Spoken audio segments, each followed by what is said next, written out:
Hola, ¿qué tal? Me presento, soy Aline Mendieta Ramírez, alumna del doctorado en Criminología.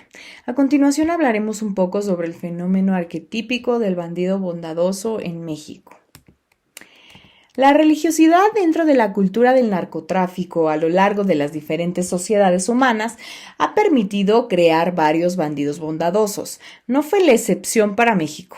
El bandido social dio inicio durante el Porfiriato. La religiosidad no podía faltar en las mentes de los individuos que van en contra de la ley. Pero dejemos muy en claro que no solo para la criminalidad existen estas figuras. Actualmente existen individuos que no se dedican a delinquir y llevan a cabo creencias y cultos hacia los santos dedicados a cuidar las organizaciones criminales.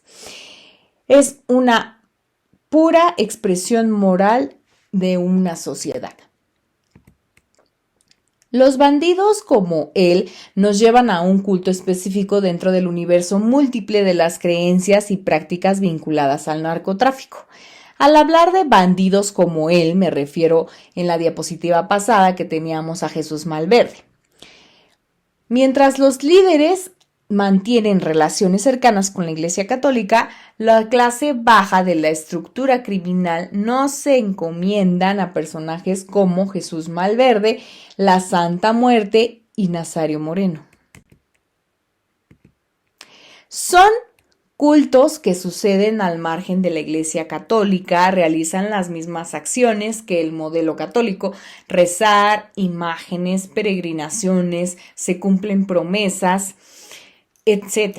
Le dan significado a las acciones que realiza la sociedad campesina al grado de creer y resignificar el culto hacia los bandidos, creer que son bondadosos con la sociedad carente de recursos económicos y totalmente de infraestructura.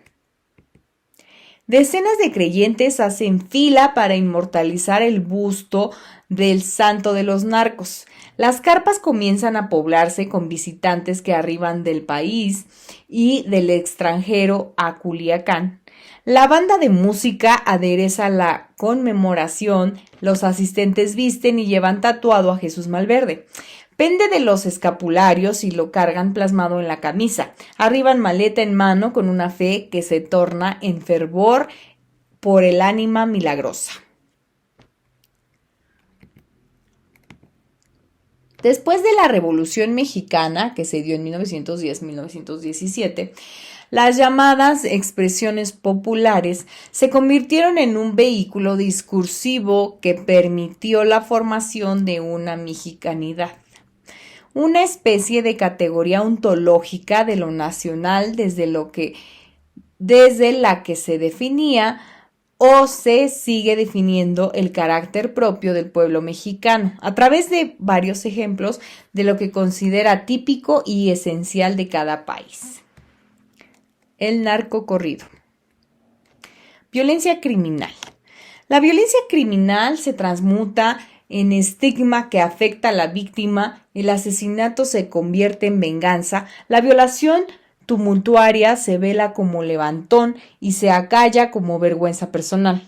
El lenguaje que contamina de espanto, la mirada se congela, estupefacta. En un solo punto, vacío de sentido, en qué palabra y pensamiento han estallado, como un espejo roto, vemos solo fragmentos. Lucía Melgar. El culto a estas figuras no solo es específico de México. El movimiento se ha realizado a nivel transnacional, principalmente en Estados Unidos. En el 2009 se estimó que generaba 870 miles de millones por año, lo que equivale a 1.5% del Producto Interno Bruto Mundial.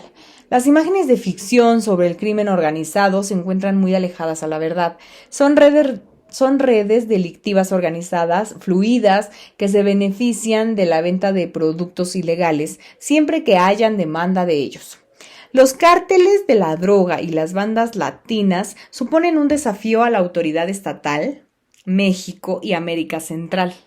El mensaje que difunden a través de la violencia instrumental y simbólica, operaciones de información, incluyendo la influencia de la presa y una narrativa social. Una narcocultura donde existen narcocorridos, narcomantas, narcobloqueos, narcomensajes, narcosantos.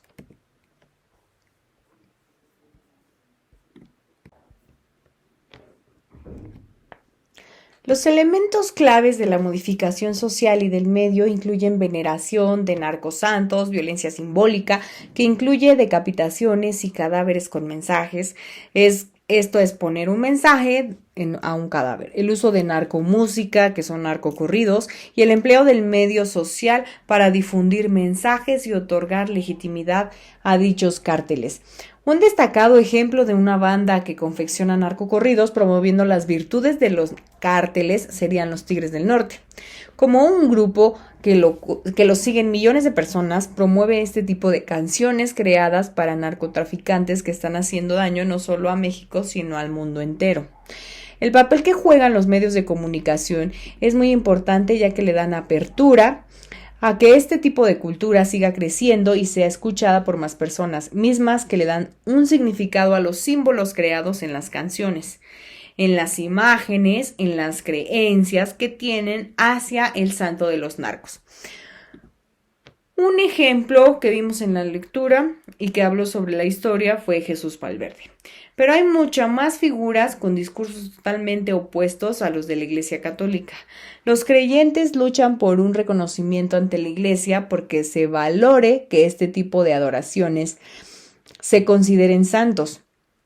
Por lo que estamos hablando de discursos de poder, ya que la Iglesia esto no lo ha permitido y desde mi punto de vista no lo va a permitir, porque hasta la fecha quien mantiene el poder sobre la mayoría de los individuos sigue siendo la Iglesia Católica.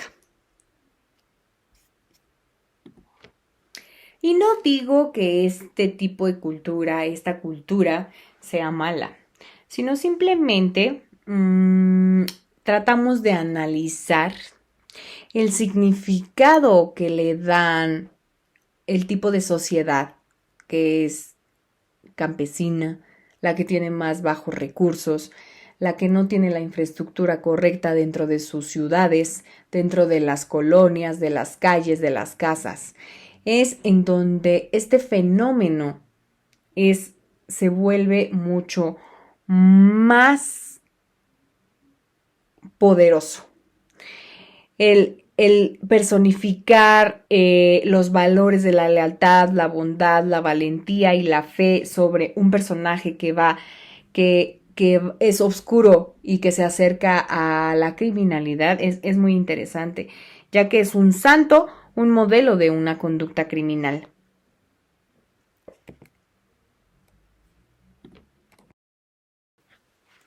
Bueno, muchas gracias por su atención.